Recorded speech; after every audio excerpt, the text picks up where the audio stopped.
unfilled potential. If you agree with my message, please spread the word. Thank you. Next up, we have Eric.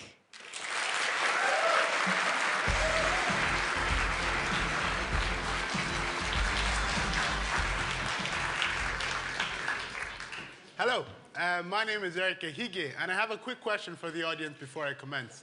How many people here are from Longford? Hey, a bit louder, let them hear you. Well, for those who aren't, I'm going to take you on a brief trip to Longford. If one goes to Longford, they see different views and images of different people from different cultural backgrounds, all within the same town.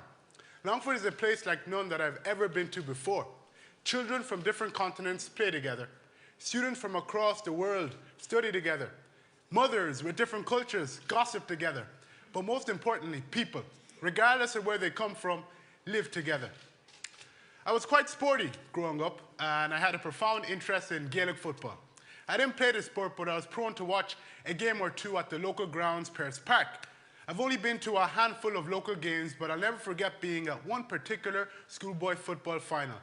St. Michael's BNS were playing against Arda. They were the two biggest teams in the division, so there was a massive, humongous build-up to the game. I remember being present to the audience and noticing an incredibly diverse audience, filled with parents supporting their child and the team that their kid represented. I can almost hear the roar from one of my Nigerian relatives who was inadvertently mispronouncing every traditionally Irish name that she yelled. Nevertheless, it was beautiful because so many different people from different backgrounds were together at the same place at the same time. Longford's diversity had revealed itself to me, and quite frankly, I've been in love with it ever since. So, the sad thing, I guess, was the fact that when I became more politically educated, I noticed that the body of political leaders in Longford didn't share the same diversity that I saw in Pearse Park on that day. And ever since I noticed that, I told myself that that was something that I was going to strive to change. So, last year I put myself forward to be on my school's student council, and I was successfully elected. I then contested to become the president of the student council of my school, and I was successful in that field also. And that, that was a big thing for me. Thank you. Thank you so much. Thank you so much. That was a big thing for me, but also a big thing for my school because I was the first person of color to become the president of the student council within my secondary school. So, I ran to be on the student council primarily because I wanted to get more involved in student politics, but also because I wanted to encourage younger people who were in the minority. In the minority because of the way they looked, the way they felt, where they came from, or otherwise, to get involved in extracurricular activities and grasp onto the opportunities that come with being in secondary school, the opportunities that we sometimes overlook as students. But that evening, what made that day so special was the conversation that I had with my mom that evening. A very deep conversation. She said, "Eric, I feel you need to make more of an effort to understand how the Irish society works, and you need to work more sufficiently to change it for the better." So, I went home, I was in my room then, I was very sad, very emotional after the conversation I had with my mom, flicking through Facebook as we do as young people, and I came across a photo of my friend Luke, and in the photo, Luke was with the president, Michael D. Higgins.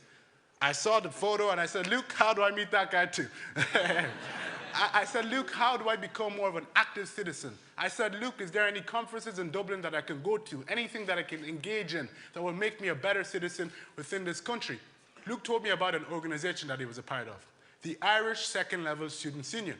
They are a representative body that represent every secondary school student across the country.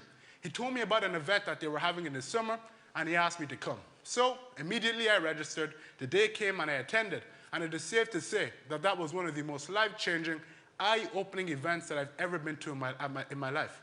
I saw so many young people who are passionate. They shared the same ambition that my mother instilled with me from the conversation that I had with her. They wanted a better Irish society too. And ever since that day, I've felt that passion within my stomach, and it drove me to do things like what I'm doing today, speaking in front of all of you. So after the event, I told myself that I had to stay involved. Some way, somehow, I needed to continue to stay involved. So the organization, I noticed that they put out a call. They were looking for a new welfare officer to be on their national executive. So I said, "Hey, presto, I got to apply for this too." So I did so. And eventually, I became the new welfare officer of the Irish Second Level Students' Union. Now, I tell it to you fast because it happened really fast. Just like that, in fact.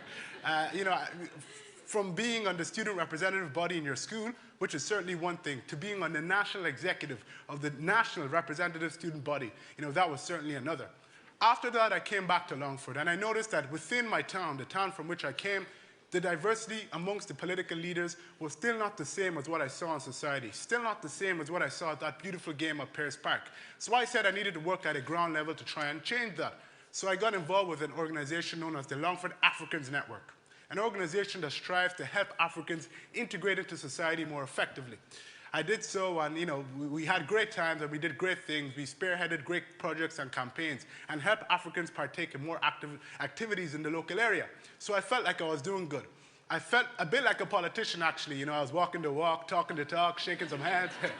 But before anything, I strive to be a genuine community leader, a servant to the people, a person for the people also. And I believe that all of you young people in this audience can be that too. See, my message, it's not to a politician, it is to you. And my message is run, put yourself out there, become involved in some way. Be politically, locally, through activism or otherwise. Be a leader for your community, because change does not come unless you move on. We need more people like you in a position of power, regardless of where you came from.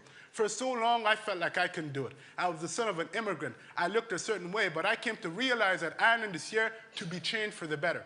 As you've heard from some of the stories belonging to the young people that I spoke to you, we have so much inspirational young people who are willing to make a positive change, and I believe that you can do that too. All it takes is for you to go out there, look beyond the stereotypes, and see what you can do to better this nation. Before I close, I have two things to say to you. Firstly, I would like to thank you all for listening to me. It has been an honor. And lastly, the clock is ticking, so go out there and make a change. Thank you.